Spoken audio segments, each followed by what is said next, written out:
Salam sejahtera buat kita semua. Sahabat GKPS TV yang dikasihi Tuhan, sebentar nanti kita akan mendengarkan firman Tuhan. Oleh karena itu sebelumnya marilah kita berdoa. Ya Allah kami, di dalam nama Tuhan Yesus Kristus, kami akan mendengarkan firman-Mu. Maka berfirmanlah Kau ya Tuhan, karena kami telah siap sedia mendengarkannya, karena firman-Mu adalah pelita kehidupan bagi kami. Amin. Firman Tuhan diambil dari surat 2 Korintus pasal 6 ayat 13 sampai ayat 14, demikian tertulis. Maka sekarang, supaya timbal balik, aku berkata seperti kepada anak-anakku, bukalah hati kamu selebar-lebarnya. Janganlah kamu merupakan pasangan yang tidak seimbang dengan orang-orang yang tak percaya. Sebab persamaan apakah terdapat antara kebenaran dan kedurhakaan? Atau bagaimanakah terang dapat bersatu dengan gelap? Sahabat GKPS TV yang dikasihi Tuhan Yesus, tema renungan kita pada hari ini adalah bagaimanakah terang bersatu dengan gelap? Biasanya, teks Alkitab yang baru saya bacakan tadi sering dipakai oleh pemuka agama Kristen untuk mengkritisi ataupun untuk menyatakan ketidaksetujuan pada pernikahan beda agama. Atau paling tidak, ayat ini dipakai sebagai penangkal untuk mencegah para pemuda-pemudi Kristen untuk tidak bergaul atau pacaran dengan yang berbeda keyakinan. Sebab kalimat firman Tuhan ini akan menohok langsung niatan bagi pasangan beda iman untuk menyatu dan berjalan bersama dalam perahu cinta rumah tangga dengan menyatakan, bagaimana terang bersatu dengan gelap? Tentu jawabannya tidaklah mungkin bersatu. Sebaliknya, terang itu pastilah akan melenyapkan gelap, dan pastilah yang gelap itu akan menjadi terang. Itulah sebabnya dalam teks yang lain ketika Rasul Paulus menasihati pasangan suami istri yang sudah terlanjur beda iman, ia berkata demikian. Kalau ada seorang saudara beristrikan seorang yang tidak beriman dan perempuan itu mau hidup bersama-sama dengan dia, janganlah saudara itu menceraikan dia. Dan kalau ada seorang istri bersuamikan seorang yang tidak beriman, dan laki-laki itu mau hidup bersama-sama dengan dia, janganlah ia menceraikan laki-laki itu. Karena suami yang tidak beriman itu dikuduskan oleh istrinya, dan istri yang tidak beriman itu dikuduskan oleh suaminya.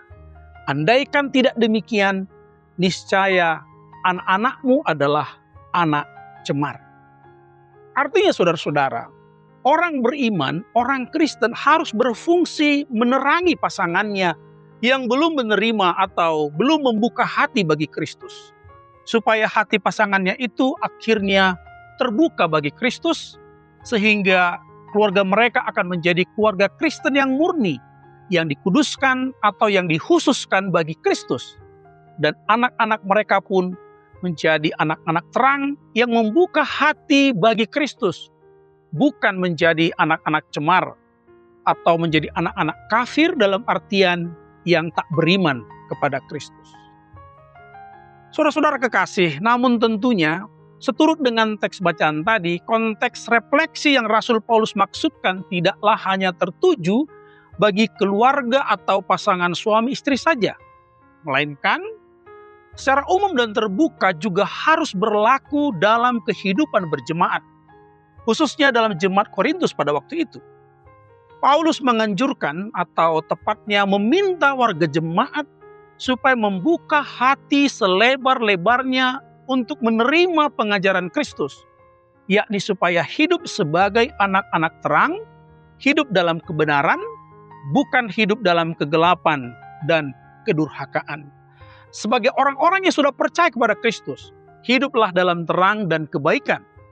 Sebaliknya, ciri-ciri orang yang belum percaya kepada Kristus akan berperilaku dalam pola hidup kekafiran, yakni melakukan kejahatan-kejahatan dan ketidakbenaran. Kejahatan adalah kecemaran hidup bagi orang yang sudah percaya kepada Kristus. Nah, saudara-saudara, dalam hal inilah Rasul Paulus secara retoris mempertanyakan bagaimanakah terang dapat bersatu dengan gelap? Persamaan apakah terdapat antara kebenaran dan kedurhakaan? Tentunya sekali lagi jawabannya tidak dapat bersatu. Jadi sesungguhnya pesan inti yang mau disampaikan Paulus kepada jemaat Korintus adalah supaya setiap orang Kristen harus menjaga imannya, harus menguduskan atau memurnikan iman dan perilakunya hanya bagi Kristus. Hidup orang Kristen harus dikhususkan untuk kebenaran dan kebaikan, bukan untuk pekerjaan atau perilaku kedurhakaan yang mencemarkan. Perkataan Paulus ini merupakan tuntutan serius bagi jemaat supaya memurnikan diri dan imannya supaya tetap kudus. Seperti nasihat Paulus di ayat selanjutnya, dalam 2 Korintus 7 ayat 1 dikatakan, marilah kita menyucikan diri kita dari semua pencemaran jasmani dan rohani. Maknanya adalah perilaku orang Kristen harus baik sesuai dengan ajaran Kristus. Dan imannya juga murni hanya kepada Kristus. Bukan menjadi sinkretis, bukan pula politeis, melainkan hanya percaya dan mengabdi kepada Yesus Kristus sebagai satu-satunya Tuhan dan Juru Selamat. Sahabat GPS TV yang dikasihi Tuhan, akhirnya firman ini sesungguhnya mau mengingatkan kita supaya berani tampil beda dan tetap murni kudus dalam kehidupan dunia yang serba multidimensional ini.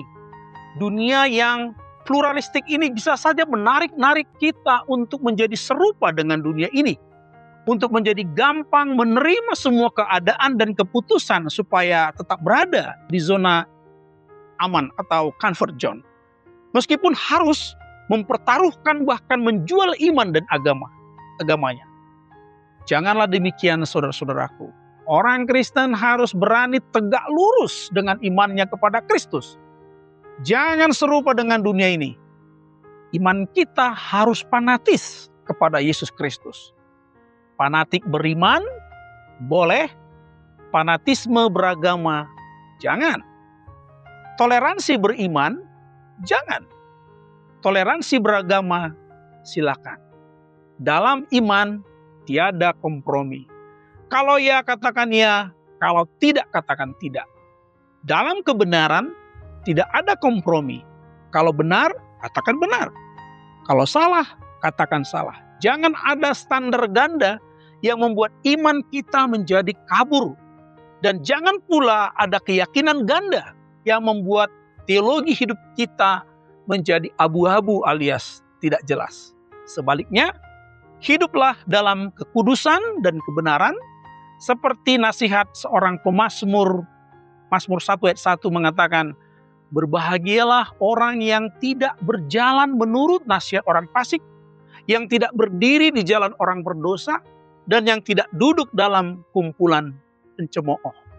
Maka, jadilah terang dan bawalah pelita terang untuk mengubah kegelapan menjadi terang. Selamat menerangi dunia dan selamat mewartakan kebenaran sebagai penanda bahwa kita ini adalah orang-orang yang percaya kepada Kristus, Sang Terang itu. Kiranya hidup kita hari ini benar dan terang bagi sesama demi kemuliaan Tuhan Yesus. Amin. Marilah kita berdoa. Ya Tuhan, jadikanlah kami anak-anak terang, supaya kami menjadi saksi kehidupan di tengah-tengah dunia ini, dan kami akan menghalau kegelapan, sehingga kami hidup sesuai dengan kehendak-Mu, dan menjadi saksi-Mu yang baik di tengah-tengah dunia yang menawarkan kegelapan. Terpujilah Engkau ya Tuhan dalam kehidupan kami. Kami berdoa dalam Kristus Yesus. Amin.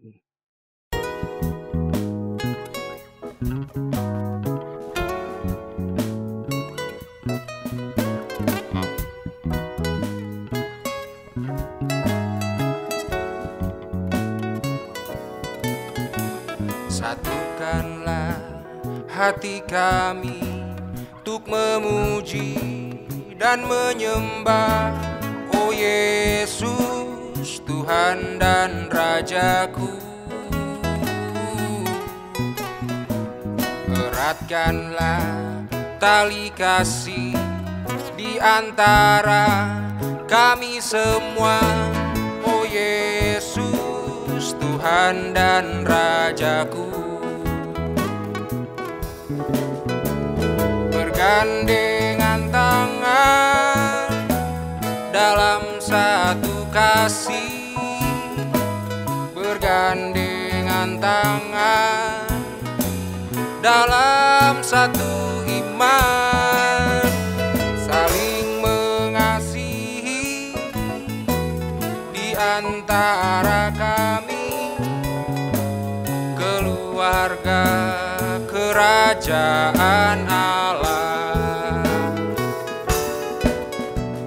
Bergandengan tangan dalam satu kasih, bergandengan tangan dalam satu iman, saling mengasihi di antara kami, keluarga kerajaan Allah. Bergandengan tangan dalam satu kasih.